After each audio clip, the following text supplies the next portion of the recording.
mampu ngladeni selahmu monggo kowe bocah gunung najan bocah gunung kadut keharimpun iwaraga berang kehormatan madeng rubuh ngadya pinjeng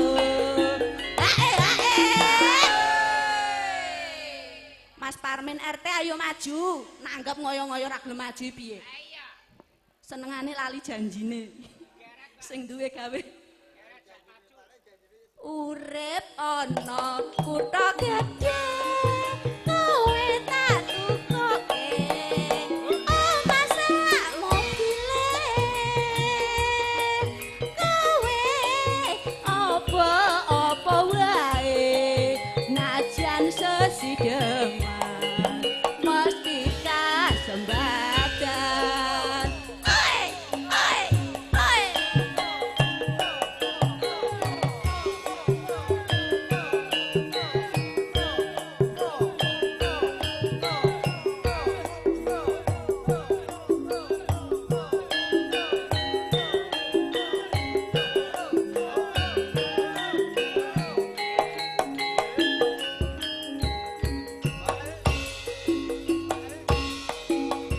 luwe becik patenono timbang perpisahan regetan slistya tak rewangi sanubana marang keluarga garwa lan peputra liwat tingkang alismu kuwasa hang ladang rasane atiku najan wis ling serius waku aku isih mampu ngladeni salahmu monggo kowe bocah gunung najan bocah gunung kaduka harimpun jiwa ragaku kok kurang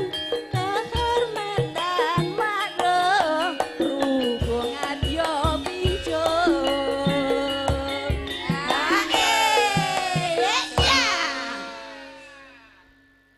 urip ana kutha gedhe kowe tak tukoke moncak omahe kowe apa-apa wae najan sesideman mesti kasembadan